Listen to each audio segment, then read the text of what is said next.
اب میں ان اختلافات کی طرف آتا ہوں جو خود علماء اہل سنت والجماعت کے درمیان رہے ہیں۔ یہ بنیادی طور پر دو قسم کے ہیں، ایک اعتقادی اختلاف اور دوسرے فروعی اختلاف۔ دیکھیے، یہ نہ سمجھنا چاہیے کہ ہر اعتقادی اختلاف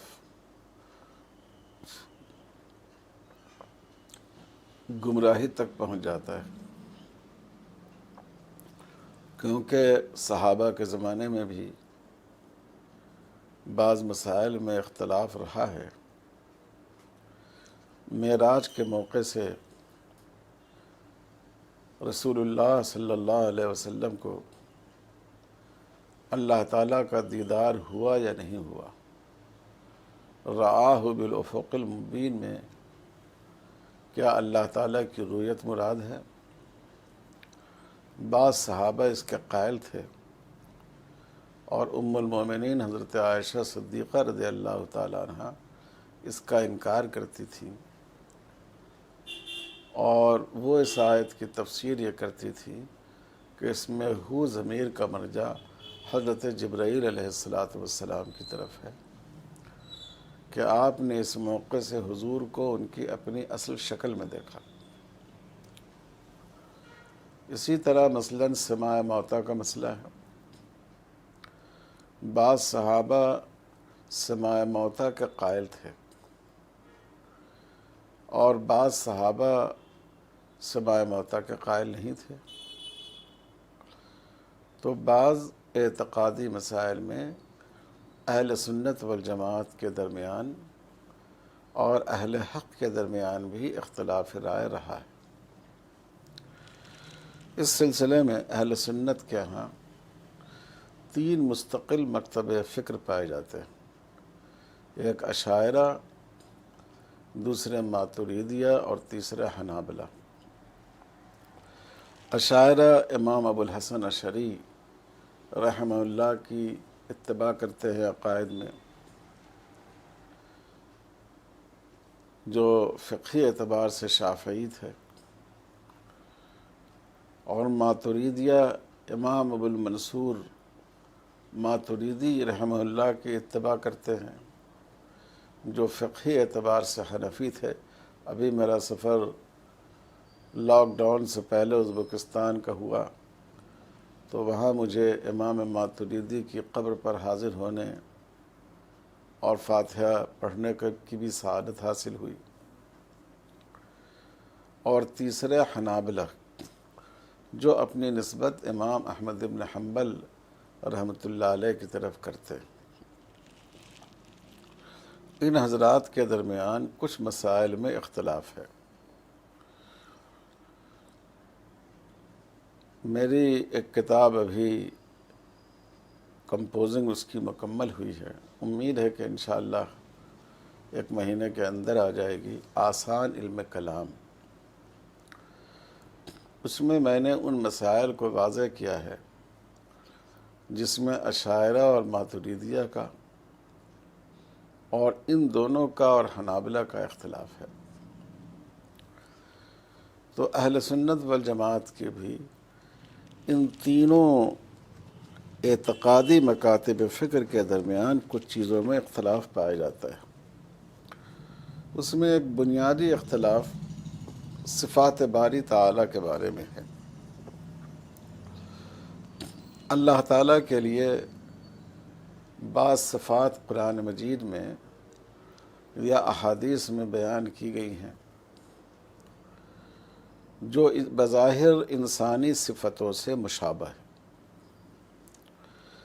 جیسے اللہ تعالیٰ کے لیے آنکھ، اللہ تعالیٰ کے لیے ہاتھ، اللہ تعالیٰ کا اترنا، اللہ تعالیٰ کا آنا وغیرہ۔ تو اس میں ایک طریقہ اختیار کیا گیا جس کو تفویض کا طریقہ کہتے ہیں، یعنی یہ صفتیں اسی طرح اللہ تعالیٰ کے لیے ثابت ہیں۔ جیسے علی العرش استوا، تو واقعی ایک عرش ہے جس پر اللہ تعالیٰ کا استوا ہے۔ دوسرا نقطہ نظر یہ ہے کہ چونکہ خالق کو اور مخلوق کے درمیان کوئی مشابہت نہیں ہے، تو خالق کی جو کیفیات ہیں اس کو سمجھانے کے لیے ایسی تعبیر بطور استعارے کے استعمال کی گئی ہیں جو مخلوق کے لیے استعمال کی جاتی ہے۔ جیسے بندہ ہاتھ سے پکڑتا ہے تو اللہ تعالیٰ کے لیے ہاتھ کا لفظ استعمال کیا گیا، لیکن یہ علامت ہے قوت کی۔ ید اللہ علی الجماع، یعنی اللہ کی مدد، جیسے انسان دنیا میں ہاتھ سے ایک دوسرے کی مدد کرتا ہے، تو مقصد یہ ہے کہ اللہ تعالیٰ کی مدد جماعت کے ساتھ ہے۔ کہیں اگر اللہ تعالیٰ کے لیے عین کا لفظ آیا ہے، آنکھ کا لفظ آیا ہے، تو اس کے معنی اللہ تعالیٰ کا دیکھنا ہے۔ یہ مطلب نہیں ہے کہ جیسے ہم اور آپ دیکھنے میں آنکھ کے محتاج ہیں، اللہ تعالیٰ کی بھی کوئی اس طرح کی آنکھیں ہیں، نعوذ باللہ۔ اگر اللہ تعالیٰ کے لیے کان کا لفظ آیا ہے تو اس سے مراد اللہ تعالیٰ کی صفت سمع ہے، سننا ہے۔ یہ نہیں ہے کہ جیسے ہم سننے کے لیے کان کے محتاج ہیں، نعوذ باللہ اللہ تعالیٰ اس کے محتاج ہیں۔ تو یہ دو طریقے اختیار کیے گئے، ایک تعویل اور دوسرے تفویض۔ ایک یہ کہ ان چیزوں کو اللہ کے لیے مانا جائے، لیکن اللہ کی شان کے مطابق۔ اللہ کی آنکھیں ہیں لیکن اللہ کی شان کے مطابق، ہماری طرح کی آنکھیں نہیں ہیں۔ اور دوسرا طریقہ یہ اختیار کیا گیا کہ اس کا مفہوم اور منشا، اس سے اس کی تفسیر کی جائے کہ اللہ کی آنکھوں کا مطلب دیکھنا ہے، اللہ کے کانوں کا مطلب اللہ تعالیٰ کا سننا ہے۔ دیکھیے، دونوں کا مقصد اللہ تعالیٰ کی عظمت کا لحاظ ہے۔ باری تعالیٰ کی طرف کوئی ایسی بات منسوب نہ ہو جائے جو اس کی شان کے خلاف ہو۔ تو ایک نے اس کے لیے تفویض کا طریقہ اختیار کیا، ایک نے تعویل کا طریقہ۔ یہ دونوں صحیح ہیں۔ جو فرق مبتدعہ تھے انہوں نے الگ انداز سے اس کو سمجھا۔ بعض لوگوں نے اس کا انکار کر دیا اللہ تعالیٰ کے صفات کا، بعض نے اللہ تعالیٰ کے لیے ان صفات کو بالکل انسان کے مشابہ مان لیا، جس میں تجسیم تک وہ بات پہنچ گئی، گویا کہ اللہ تعالیٰ بھی نعوذ باللہ ذو جسم ہے، اپنی جو مخلوق اللہ نے بنائے اس کی طرح۔ لیکن اہل سنت والجماعت کے جو یہ تینوں مکاتب فکر ہیں، جو تعویل اور تفویض کے قائل ہیں، ان سب کا مقصد یہ ہے کہ اللہ تعالیٰ کی صفات کو اللہ کی شان کے مطابق بیان کیا جائے۔ اس لیے یہ اختلاف کفر و الحاد کا اور ایمان و یقین والا اختلاف نہیں ہے، اور یہ سب حق ہیں۔ اس لیے امام شافعی رحمۃ اللہ علیہ نے فرمایا، لا اکفر اہل التاویل المخالف للظاہر، کہ ہم جو تعویل کرنے والے ہیں، جن کی تعویل بظاہر ظاہر کے خلاف محسوس ہوتی ہے، ہم ان کی تکفیر نہیں کر سکتے۔ اسی طرح علامہ شامی رحمۃ اللہ علیہ نے فرمایا کہ عبارت بیان کرتے ہوئے، بِأَنَّ الْقَوْلَ بِتَكْفِيرِ الْمُتَأَوِّلِينَ بِذَلِكَ مُخَالِفٌ لِلْإِجْمَاعِ، جو تعویل کرنے والے ہیں ان کو کافر قرار دینا یہ اجماع کے خلاف ہے۔ بدقسمتی سے آج کل کچھ غالی ہمارے سلفی بھائی، انہوں نے اس مسئلے کو اتنا اہم بنا لیا کہ اس کی وجہ سے وہ عشائرہ کی اور ماتریدیہ کی تکفیر کرتے ہیں، اور بڑے بڑے ائمہ، امام غزالی، امام رازی، ان سب کو ضال و مضل قرار دیتے ہیں۔ یہ بڑی جسارت کی بات ہے۔ یہ تینوں مکاتب فکر اہل سنت والجماعت کے، یہ تینوں حق پن ہیں۔ ان میں جو اختلاف ہے وہ زیادہ تر تعبیر کا اختلاف ہے۔ اور یہ کہنا کہ ہم تعویل نہیں کریں گے، یہ بات قابل عمل ہے ہی نہیں۔ اب جیسے دیکھیے اللہ تعالیٰ کے بارے میں قرآن میں یہ بھی آیا علی العرش استویٰ، اللہ تعالیٰ عرش پر مستوی ہے۔ یہ بھی آیا نحن اقرب من حبل الورید، اللہ فرماتے ہیں کہ ہم انسان کی شہ رگ سے قریب ہیں۔ تو اب اگر آپ علی العرش استویٰ میں تعویل نہیں کریں گے تو نحن اقرب من حبل الورید میں تعویل کرنی ہوگی، اور اگر نحن اقرب من حبل ورید کو آپ مانیں گے تو علی العرش استویٰ میں تعویل کرنی ہوگی۔ یہ ہر زبان کا حسن ہوتا ہے کہ اس میں الفاظ کے لیے استعارہ ہوا کرتا ہے، یہ اس کو معنی حقیقی پہ اگر آپ محمول کر لیں تو اس سے بہت دشواری پیدا ہو جائے گی اور ایک غلط بات ہوگی۔ اگر آپ نے کہا کہ زید تو بالکل شیر ہے، اب کوئی آدمی اس میں شیر کی طرح 4 پاؤں تلاش کرنے لگے اور ویسے ہی پنجے تلاش کرنے لگے، ظاہر ہے کہ یہ ایک بے وقوفی کی بات ہوگی۔ تو اس لیے تفویض اور تعویل یہ دونوں صورتیں جائز ہیں، اور ہمیشہ علماء سلف نے دونوں کو جائز سمجھا ہے، اور ان میں سے کسی کو گمراہی قرار دینا اور اس کی بنیاد پر اس نظریے کے حاملین کو ضال و مضل قرار دینا یہ غلط ہے۔ دوسرے قسم کا اختلاف جو اہل سنت والجماعت میں ہے یہ مسائل فقہیہ میں اختلاف ہے۔ دیکھیے مسائل فقہیہ میں جو اختلاف ہے اس کے بارے میں کبھی بھی سلف صالحین نے اس کو حق اور باطل کا درجہ نہیں دیا۔ یہ اختلاف دراصل ترجیحات کا ہے۔ اسی لیے آپ دیکھیں حضرت عمر ابن عبد العزیز رضی اللہ تعالی عنہ کا قول ہے، ما احب ان اصحاب رسول اللہ صلی اللہ علیہ وسلم لم يختلفوا لانهم لو كانوا قولا واحدا كان الناس في ضيق۔ حضرت عمر ابن عبد العزیز رضی اللہ تعالیٰ عنہ فرماتے ہیں کہ حضور صلی اللہ علیہ وسلم کے اصحاب اختلاف نہیں کرتے، یہ بات مجھے پسند نہیں ہے، ان کا اختلاف کرنا مجھے پسند ہے، اس لیے کہ اگر صحابہ اختلاف نہیں کرتے، ہر مسئلے میں متفق ہوتے تو امت تنگی میں پڑ جاتی۔ وَإِنَّهُمْ أَئِمَّةٌ يُقْتَدَى بِهِمْ، اور وہ ائمہ ہیں پوری امت کے جن کی اقتداء کی جائے۔ تو اختلاف کا فائدہ یہ ہے کہ فَلَوْ أَخَذَ رَجُلٌ بِقَوْلِ أَحَدِهِمْ كَانَ فِي سَعَةٍ، اگر کسی رائے پر عمل کرنے میں دقت ہو اور امت کے لوگ اس میں سے کسی اور صحابی کے قول کو لے لیں تو ان کے لیے گنجائش پیدا ہو جاتی۔ اگر اختلاف نہیں ہوتا تو یہ امت سخت تنگی میں پڑ جاتی۔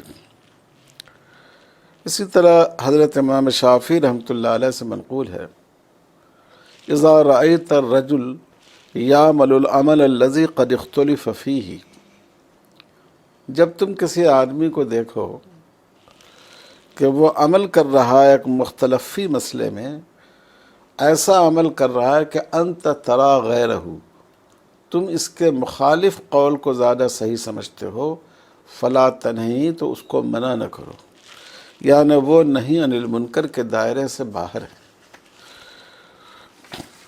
اور اسی لیے فقہا نے کبھی بھی ائمہ کے اور سلف کے فقہی اختلاف کو برا نہیں سمجھا۔ علامہ ابن تیمیہ رحمۃ اللہ علیہ کا مشہور قول ہے، اجماعہم حجۃ قاطعہ و اختلافہم رحمۃ واسعہ، صحابہ کا اجماع اتفاق یہ حجت قاطعہ ہے، یقینی حجت ہے، دلیل قطعی ہے، اور ان کا اختلاف رحمت واسعہ ہے۔ یہ جو فقہا میں اختلاف ہے یہ رحمت کا پہلو ہے اس میں، کہ جہاں تنگی ہوئی ایک رائے پر عمل نہیں کر سکتے دوسری رائے لے لیتے ہیں۔ اور امام احمد رحمۃ اللہ علیہ کے بارے میں نقل کیا ہے کہ ایک صاحب نے ان سے عرض کیا کہ میں ایک ایسی کتاب مرتب کر رہا ہوں جس میں فقہا کے اختلاف رائے کو ذکر کرنا چاہتا ہوں. میں کتاب الاختلاف کے نام سے یہ کتاب مرتب کرنا چاہتا ہوں. تو آپ نے فرمایا اس کو کتاب الاختلاف نہ کہو، اس کو کتاب السعہ کہو، یعنی گنجائش پیدا کرنے والی کتاب. تو یہ رحمت کا پہلو ہے اختلاف میں، اور دن رات اس کا ظہور ہوتا رہتا ہے. دیکھیے ہمارے یہاں ہندوستان میں ہمارے بزرگوں نے فسخ نکاح کے باب میں قریب اکثر اسباب فسخ کو امام مالک رحمۃ اللہ علیہ کے فقہ سے لے لیا. آج جو اسلامی مالیات پر کام ہو رہا ہے، اسلامک فائنانس پر، اس میں بہت سارے مسائل میں امام مالک، امام شافعی، امام احمد رحمۃ اللہ علیہ کے آراء سے ہمارے علماء نے بھی استفادہ کیا اور دوسرے علماء نے احناف کی آراء سے استفادہ کیا ہے. تو اس لیے یہ جو اختلاف ہے یہ زحمت نہیں ہے، یہ رحمت ہے امت کے لیے. چنانچہ دو موقع ایسا آیا اسلامی تاریخ میں جس میں فقہی اختلاف کو ختم کر کے تمام مسلمانوں کو ایک ہی رائے پر جمع کیا جا سکتا تھا. ایک تو حضرت عمر ابن عبدالعزیز رضی اللہ تعالیٰ عنہ کے زمانے میں وہ خود خلیفہ تھے، اور اگر وہ جمع کر دیتے سب کو ایک رائے پر تو لوگ جمع ہو جاتے. چنانچہ حمید طویل نے ان سے درخواست کی کہ آپ ایک ہی رائے پر پوری امت کو جمع کر دیں. تو حضرت عمر لو جماعت الناس علی شیء، اگر آپ سب لوگوں کو ایک نقطہ نظر پر جمع کر دیتے. حضرت عمر ابن عبدالعزیز رضی اللہ تعالیٰ عنہ نے اس سے انکار کیا. انہوں نے فرمایا کہ حضور صلی اللہ علیہ وسلم کے صحابہ دنیا کے مختلف علاقوں میں گئے اور وہاں انہوں نے فتوے دیے، حضور صلی اللہ علیہ وسلم کے حدیثیں بیان کی، اور لوگوں نے اس صحابی کی رائے کو وہاں لیا. اب اگر ہم ایک رائے کا سب کو پابند کریں گے تو اس سے امت میں دشواری پیدا ہوگی، انتشار پیدا ہوگا. دوسرا موقع وہ تھا خلافت عباسیہ کا، جو عباسی خلفاء تھے جن کی خلافت کا علم 3 بر اعظموں میں لہرا رہا تھا، ایشیا، افریقہ اور یورپ. کہ امام مالک رحمۃ اللہ علیہ سے بعض عباسی خلفاء نے کہا کہ ہم یہ چاہتے ہیں کہ آپ کی جو موطا امام مالک ہے اس کو پورے عالم اسلام کا قانون بنا دیں. بعض کتابوں میں یہ بھی نقل کیا گیا ہے کہ ہم اس کو غلاف کعبہ سے لٹکا دیں اور تمام لوگوں سے کہیں کہ وہ اسی کے مطابق عمل کریں. اب دیکھیے، اور کوئی ایسا آدمی اگر ہوتا جس میں عجب ہوتا، جس میں اتباع نفس ہوتا، تو وہ تو اس کو ہاتھوں ہاتھ لیتا ہے اس رائے کو. لیکن امام مالک رحمۃ اللہ علیہ کی خشیت ہے کہ انہوں نے فرمایا ما یسرنی انہم لم یختلفوا، مجھے یہ بات پسند نہیں ہے کہ ان میں اختلاف رائے کو ختم کر دیا جائے. امام مالک رحمۃ اللہ علیہ نے اس سے منع کر دیا. تو دیکھیے یہ 2 مواقع ایسے ہیں کہ امویوں اور عباسیوں کی حکومت کے کہ چونکہ وہ اقتدار میں تھے، اگر وہ چاہتے تو ایک مسلک پر تمام لوگوں کو جمع کر سکتے تھے، لیکن اس بات کو پسند نہیں کیا اس زمانے میں سلف صالحین نے. تو اس سے معلوم یہ ہوا کہ یہ اختلاف محمود ہے، یہ اختلاف مذموم نہیں. اگر آپ غور کریں گے تو آپ دیکھیں گے کہ جو ہمارے ہاں فقہا کا اختلاف ہے، یہ بنیادی طور پر آپ اس کو 2 حصے کر سکتے ہیں: اختلاف تنوع اور اختلاف تضاد. ایسا اختلاف جس میں تنوع ہے، ایک عمل کی مختلف شکلیں. مثال کے طور پر کوئی آمین بالجہر کرتا ہے، کوئی آمین بالسر کرتا ہے، یہ ایک تنوع ہے۔ سبوں کے نزدیک نماز ہو جائے گی، آمین آپ جس طرح بھی کہیں۔ کوئی نماز کے شروع میں صرف رفع یدین کرتا ہے، کوئی قبل الرکوع اور بعد الرکوع بھی کرتا ہے، سبوں کے نزدیک نماز ہو جائے گی دونوں صورتوں میں۔ قعدہ کی بیٹھک ہے، کوئی افتراش کرتا ہے، کوئی تورک کرتا ہے۔ تو اگر آپ غور کریں گے تو 95% میں محتاط اندازے کے مطابق کہہ رہا ہوں، ورنہ شاید اس سے بھی زیادہ ہو، یہ جو اختلاف ہے وہ اختلاف تنوع ہے۔ اس میں جو اختلاف ہے وہ ایسا ہے کہ صرف ترجیحات کا اختلاف ہے۔ تو اس میں اگر اختلاف ہو تو یہ محمود ہے، کوئی بری بات نہیں ہے، اور اس میں ایسا کوئی عمل نہیں کرنا چاہیے کہ جس کی وجہ سے کوئی مسلمانوں میں انتشار پیدا ہو۔ ایک رائے پر اصرار کرنا یہ درست نہیں۔ علامہ ابن عبد البر رحمۃ اللہ علیہ نے اپنی مشہور کتاب الاستذکار میں اپنے استاذ ملک ابن ہاشم کے بارے میں نقل کیا ہے کہ وہ اصل میں رفع یدین عند کل خفض و رفع کے قائل تھے۔ اٹھتے اور بیٹھتے ہوئے ایک عمل سے دوسرے عمل کی طرف منتقل ہوتے ہوئے رفع یدین کے قائل تھے۔ آپ نے پڑھا ہوگا کہ بعض حدیثوں میں اس کا ذکر آیا ہے، لیکن جب نماز پڑھنے جاتے تھے مسجد میں تو جو وہاں جیسے نماز پڑھی جاتی تھی اسی طرح پڑھتے تھے، اپنی اس رائے پر عمل نہیں کرتے تھے۔ تو تلامذہ نے ان سے کہا کہ حضرت آپ اتنے شد و مت سے اس کو ثابت کرتے ہیں، لیکن جب آپ جاتے ہیں مسجد تو اس پر عمل نہیں کرتے، تو اگر آپ اس پر عمل کرتے تو شاید ہم لوگ بھی آپ کے ساتھ عمل کرتے۔ تو انہوں نے بڑی کام کی بات فرمائی جو آج کل نوجوان فضلاء کو سننا اور سمجھنا چاہیے۔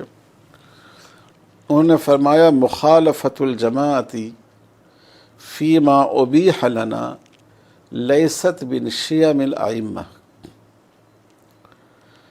جس چیز میں گنجائش رکھی گئی ہے، ایک سے زیادہ عمل کی اجازت دی گئی ہے، ان میں مسلمانوں کی جماعت، ان کی اجتماعیت، ان کے مجموعے عمل کی مخالفت کرنا لیست من شیم الائمہ، یہ علماء کا، بزرگوں کا طریقہ نہیں ہے۔ کیونکہ یہاں ایک سنت کے مقابلے میں کوئی بدعت نہیں ہے، ایک سنت دوسرے سنت کے مقابلے میں، تو اگر وہاں جس سنت پر عمل ہوتا ہے اگر آپ اس کے خلاف عمل کریں گے تو اس کا نتیجہ یہ ہوگا کہ اس کی وجہ سے امت میں انتشار پیدا ہوگا۔ یہ بڑی اہم بات ہے اور میں آپ لوگوں سے بھی اس کی گزارش کرتا ہوں۔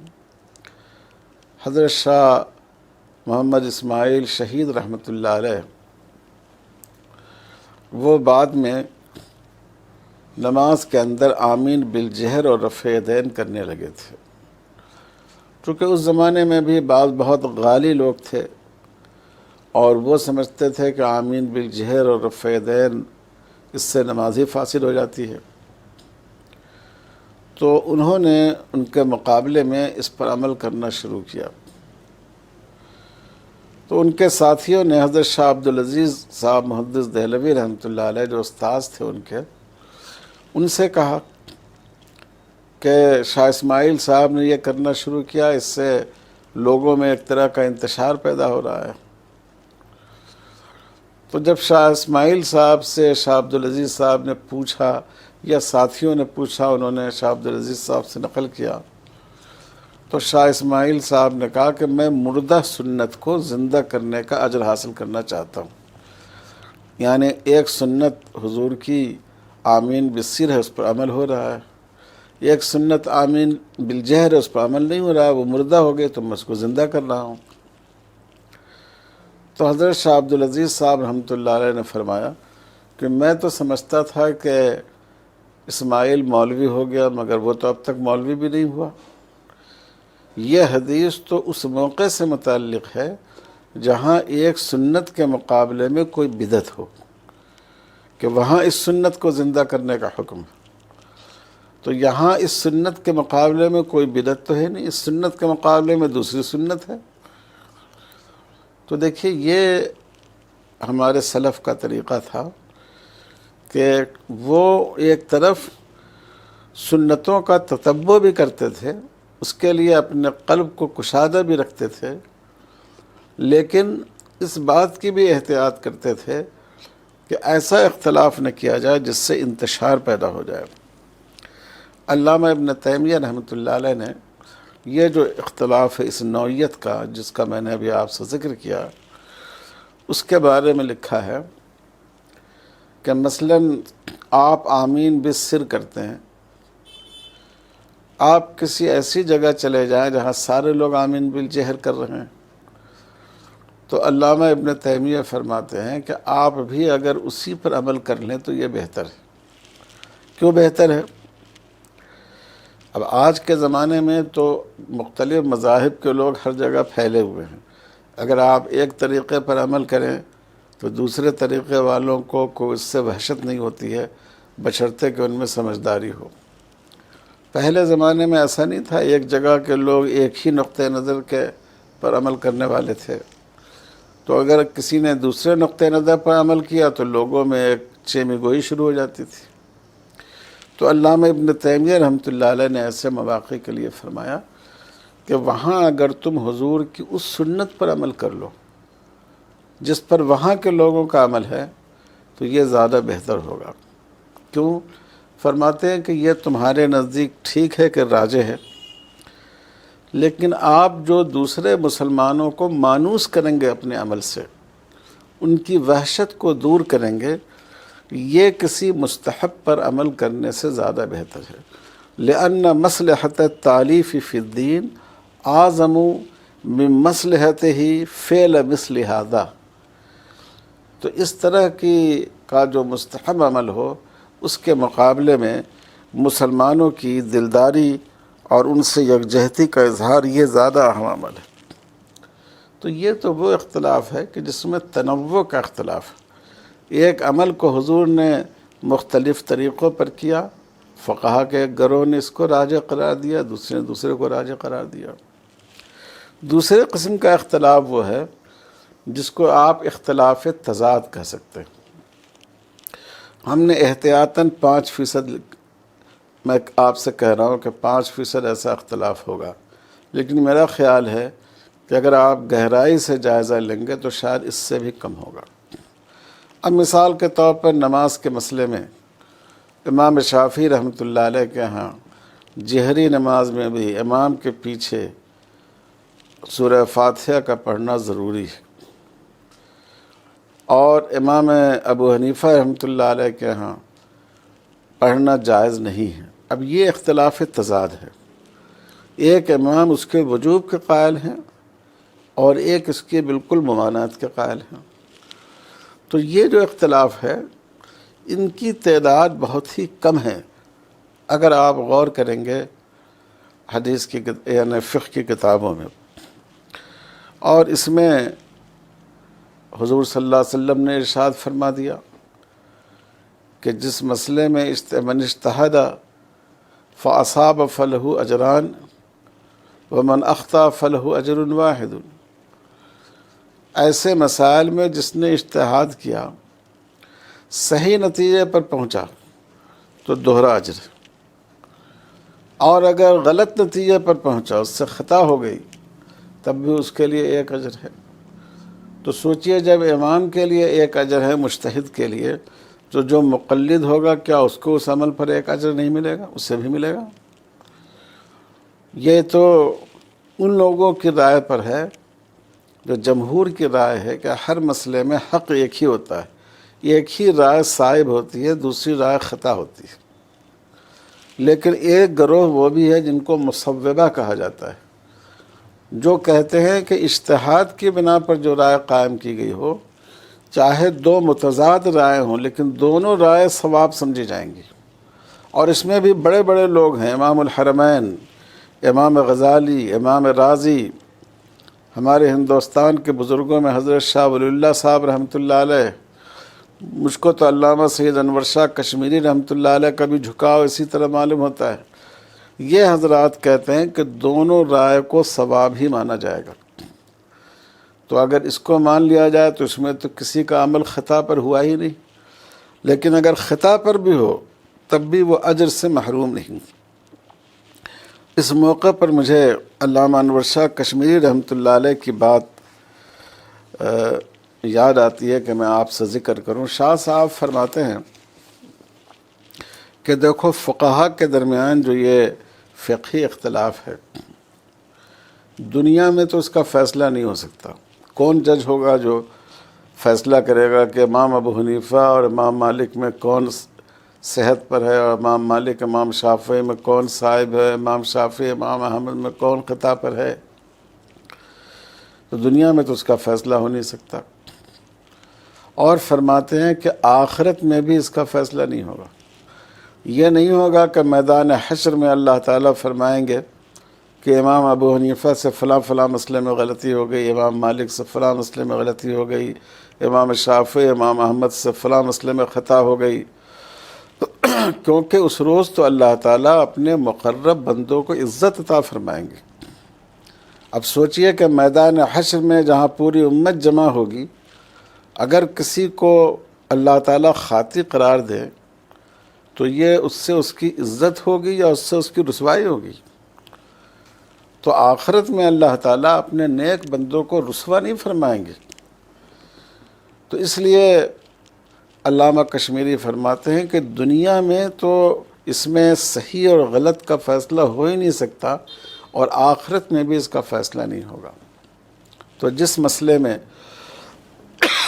دونوں فریق معذور ہیں، دونوں کے درست ہونے کا پورا احتمال ہے، اور جس میں غلطی کا فیصلہ نہ اس دنیا میں ہو سکتا ہے نہ آخرت میں ہو سکتا ہے، تو ہم ایسے مسائل میں بہت زیادہ الجھنے سے بچیں، گریز کریں۔ آپ دیکھیے، اس کا اندازہ آپ اس سے کیجئے کہ ہم لوگ جب حدیث کا درس دیتے ہیں تو ایمانیات ہے، اخلاق ہے، آداب ہیں، ان میں تو ہم بالکل سرسری طور پر گزر جاتے ہیں۔ کبھی تو ان کو روایتاً پڑھا دیا جاتا ہے، صرف عبارت پڑھوا دی جاتی ہے، اور چند مسائل جو اختلافی ہیں ان پر ہم اتنی قوت صرف کرتے ہیں گویا یہ بالکل ایمان و کفر کا مسئلہ ہو۔ بعض اساتذہ تو کئی دن قرأت فاتحہ خلف الامام اور رفع یدین اور آمین بالجہر اس طرح کے مسائل پر گفتگو کرتے رہتے ہیں۔ تو دین کا مزاج یہ ہے، سلف صالحین کا مزاج یہ ہے کہ یہ جو مسائل اختلافیہ ہیں یہ اتنے اہم نہیں۔ ہم ترجیح ضرور بتائیں کہ یہ رائے ہمارے نزدیک راجح ہے، حدیث میں دونوں طرح کی باتیں آئی ہیں، فلاں فقیہ نے اس کو لے لیا، فلاں فقیہ نے اس کو لے لیا، اور ہمارے امام صاحب نے جس رائے کو لیا اس کی وجوہ ترجیح یہ ہیں۔ لیکن ان اختلافی مسائل کو متفقہ مسائل سے زیادہ اہمیت دی جائے، یا جو مسائل آج کی دنیا کے لیے ضرورت ہیں جیسے معاملات سے متعلق حدیث ہیں، ان کے مقابلے میں ان کو زیادہ اہمیت دی جائے، یہ مناسب نہیں ہے۔ بہرحال ایک اہم مسئلہ یہ ہے کہ اختلاف چاہے اعتقادی ہو یا اختلاف فقہی ہو، اور اختلاف چاہے اہل سنت والجماعت کا آپس میں ہو یا فرق باطلہ سے ہو، فرق ضالہ سے ہو، اس میں بہت اہم چیز ہے ادب اختلاف، کہ جب ہم اختلاف کریں تو ادب کا لحاظ کرتے ہوئے۔ آج کل ہم لوگ اس کا لحاظ نہیں رکھ پاتے ہیں، جس سے اختلاف ہے اس کے لیے ہم لوگ تنابز بالالقاب کرتے ہیں۔ میں آپ سے بتاؤں کہ علامہ زمخشری صاحب کشاف یہ معتزلی تھے، حنفی تھے، معتزلی تھے۔ تمام اہل سنت والجماعت کو اعتراف ہے کہ قرآن کی بلاغت کو علامہ زمخشری سے بڑھ کر کسی نے نہیں سمجھا۔ جتنی اہل سنت کی تفسیریں ہیں آپ اس میں دیکھیے کثرت سے کشاف کے حوالے موجود ہیں. کہیں کہیں آپ پڑھیں گے جار اللہ زمخشری. یہ جار اللہ ان کا نام نہیں تھا. عبادت کی کثرت کی وجہ سے اور مسجد سے بہت زیادہ تعلق رکھنے کی وجہ سے لوگ ان کو جار اللہ کہا کرتے تھے. اسی طرح علامہ راغب اصفہانی ہیں جن کی کتاب مفردات القرآن ہے. کسی اہل سنت والجماعت کو عالم کو آپ دیکھیں جس نے لغت قرآن پر کام کیا ہو، آپ کو ضرور اس میں مفردات کا حوالہ ملے گا، اور ان کا نام اسی احترام سے ملے گا جیسے اہل سنت کے دوسرے مصنفین کا نام ملتا ہے. لیکن آج ہم لوگوں کا حال یہ ہے کہ جس سے اختلاف ہو گیا اس کے ساتھ تنابز بالالقاب کرتے ہیں، الفاظ بھی بہت بیجا اور ناشائستہ استعمال کرتے ہیں.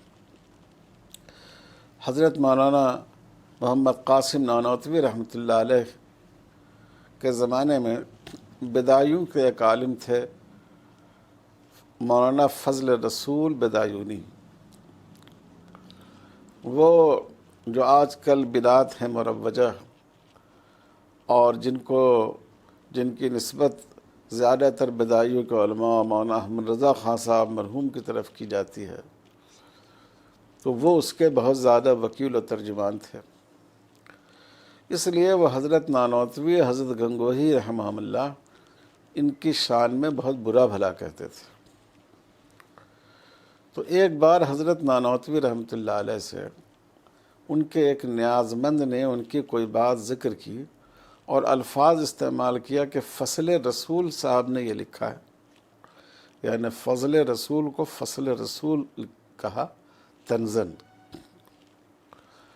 حضرت نانوتوی رحمۃ اللہ علیہ اگر ہم اور آپ ہوتے تو بہت خوش ہو جاتے اگر اپنے مخالف کے بارے میں ایسی بات کہی جائے، لیکن حضرت نانوتوی رحمۃ اللہ علیہ ناراض ہوئے اور پوچھا یہ کون صاحب ہے فضل رسول؟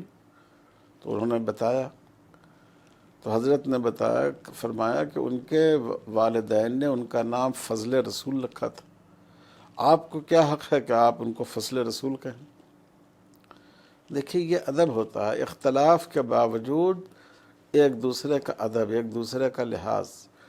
حضرت گنگوہی رحمۃ اللہ علیہ نے مولانا احمد رضا خان صاحب فاضل بریلوی کے بارے میں فرمایا کہ ان کے اندر حب رسول میں غلو ہو گیا ہے، یعنی ان کے نظریات کے لیے بھی ایک اچھی توجیہ فرمائی، ایک اچھا محل اس کا متعین فرمایا.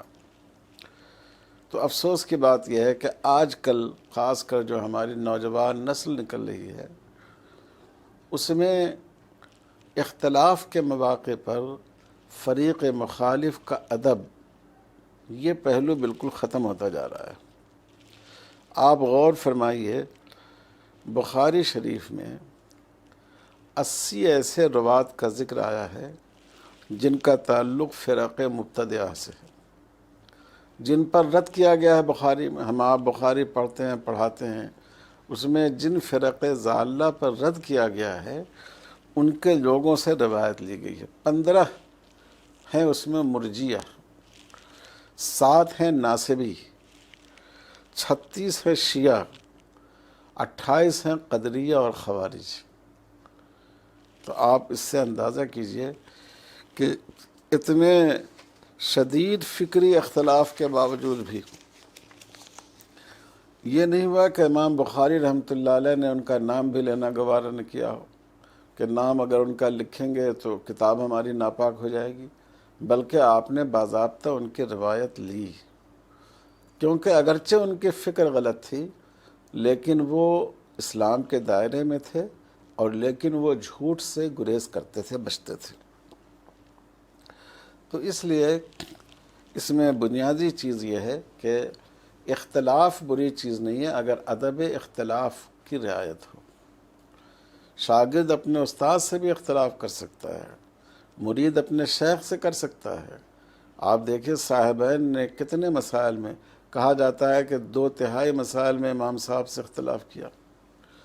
ہمارے علماء دیوبند میں حضرت حاجی امداد اللہ صاحب مہاجر مکی رحمۃ اللہ علیہ سے حضرت نانوتوی، حضرت گنگوہی رحمہ اللہ نے اختلاف کیا، لیکن اختلاف میں ادب کی رعایت ہو، چاہے کوئی آپ اپنے کسی موافق شخص سے اختلاف کریں یا کسی دوسرے مکتبہ فکر کے شخص سے اختلاف کریں۔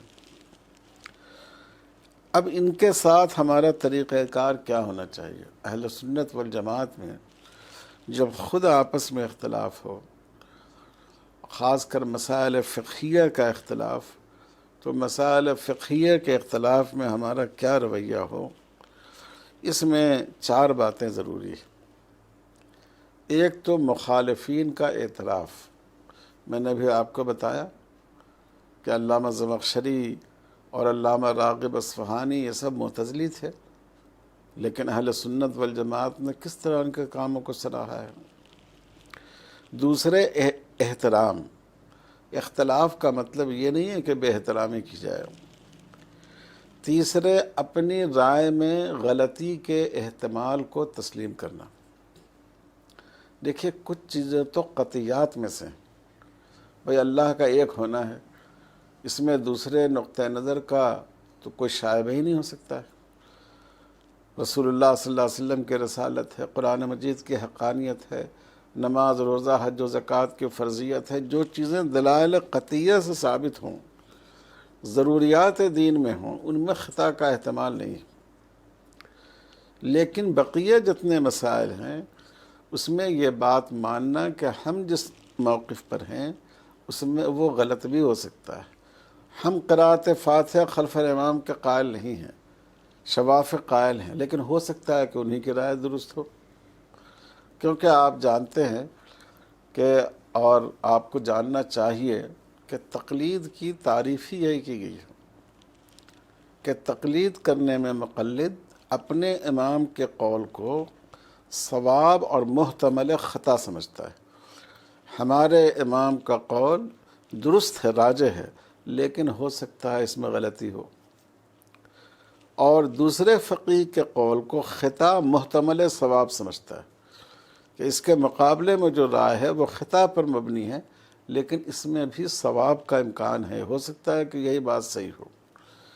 تو آدمی اپنی رائے پر، جس رائے کو وہ مانتا ہے، 100% یقین کر لے۔ جیسے بعض دفعہ ہمارے مدرسوں میں اساتذہ کے پڑھانے کا ایسا انداز ہوتا ہے کہ گویا حضور صلی اللہ علیہ وسلم بھی حنفی تھے۔ یہ ہمارے بزرگوں کا طریقہ نہیں رہا ہے۔ خود حضرت نانوتوی رحمۃ اللہ علیہ کی تحریر آپ دیکھیں قرأت فاتحہ خلف الامام کے مسئلے میں اور بعض دوسرے مسائل میں، کہ انہوں نے کہا کہ ہو سکتا ہے کہ دوسری رائے صحیح ہو۔ تو اپنی رائے میں خطا کے احتمال کو ماننا اور مخالف رائے میں بھی صواب کے احتمال کو تسلیم کر لینا۔ پہلے چیز مخالفین کی، ان کی صلاحیتوں کا، ان کے کمالات کا، ان کی خدمات کا اعتراف۔ دوسری چیز ان کا احترام۔ تیسرے اپنی رائے میں خطا کے احتمال کو تسلیم کرنا۔ اور چوتھی چیز یہ ہے جس کا تعلق اختلافات فقہیہ سے ہے، بوقت ضرورت دوسرے کی رائے سے استفادہ۔ تمام فقہا ہمارے لکھتے آئے ہیں، اور ہمارے بزرگان دیوبند نے تو اس معاملے میں بہت ہی وسیع القلبی کا ثبوت دیا ہے۔ آپ حضرت تھانوی رحمۃ اللہ علیہ کی چیزوں کو پڑھیں، حضرت گنگوہی کی چیزوں کو پڑھیں، علامہ کشمیری رحمۃ اللہ علیہ کی تحریریں پڑھیں، اور سب سے بڑھ کر حضرت شاہ ولی اللہ صاحب رحمۃ اللہ علیہ کو پڑھیے حجت اللہ میں، حضرت مولانا عبدالحی صاحب فرنگ محلی لکھنوی رحمۃ اللہ علیہ کے تحریروں کو پڑھیے۔ تو بوقت ضرورت ہم دوسرے فقہا کی، دوسرے مکاتب فقہ کی رائے سے بھی استفادہ کریں، کہ ہم شریعت میں اور ایک مذہب فقہی میں، دونوں میں فرق کریں۔ شریعت کے دائرے سے باہر جانا جائز نہیں ہے۔ شریعت تو پتھر کی لکیر ہے، چاہے ہمارے سمجھ میں بات آئے یا سمجھ میں نہ آئے، جو بات اللہ اور اس کے رسول صلی اللہ علیہ وسلم نے فرما دی ہے، ہر حال میں ہمیں اس پر قائم رہنا ہے۔ لیکن جو مسائل فقہیہ ہیں، ہم جس مذہب فقہی سے تعلق رکھتے ہیں، اس کی حیثیت ہماری نظر میں یقیناً بہت اہم ہے، لیکن یہ شریعت کے درجے میں نہیں ہے کہ آدمی کے لیے اس سے باہر نکلنا جائز نہ ہو، اور کوئی آدمی باہر نکلے تو گمراہ ہو جائے۔ تو یہ اس پوری بحث کا خلاصہ ہے کہ ہم اختلاف میں یہ بات ذہن میں رکھیں، ایک اختلاف ہمارا ان لوگوں سے ہے جو بالکل کفر کے درجے کو پہنچے ہوئے ہیں۔ ہمیں اس فتنے سے مسلمانوں کو بچانا یہ ہمارا شرعی فریضہ ہے بحیثیت عالم دین۔ دوسرے، ہمارا اختلاف ان فرق سے ہے جو فرق ضالہ ہیں۔ یہ جو فرقہ ہے فرق ضالہ، اس میں بس ایک خاص خصوصی عمل یہ ہے کہ ہمیں تکفیر کے معاملے میں احتیاط برتنی چاہیے، اور ان دونوں کے ساتھ چاہے وہ کفر کے دائرے میں آ گئے ہوں، چاہے وہ کفر کے دائرے میں نہیں ہوں لیکن وہ گمراہ ہوں، ان کے ساتھ جو ہمارا معاملہ ہوگا وہ یہ ہوگا کہ ہم ان کو دعوت دیں، نمبر ایک۔ نمبر دو، جن کے لیے دعوت کافی نہ ہو ان سے مجادلہ حسنہ کریں۔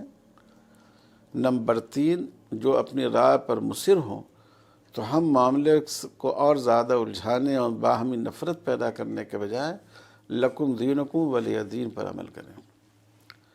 اور وہ گروہ جو اہل سنت والجماعت کے دائرے میں ہیں، چاہے ان سے اعتقادی اختلاف ہو یا فقہی اختلاف ہو، ہم اس اختلاف کو ایسی اہمیت نہ دے لیں کہ گویا یہ بالکل دین کی بنیادیں ہیں یہ، اور ان کے ساتھ ہمارا معاملہ اعتراف کا ہونا چاہیے، احترام کا ہونا چاہیے، اپنی رائے میں خطا کے احتمال کو ماننا چاہیے، بوقت ضرورت ان کی رائے سے استفادہ کرنا چاہیے۔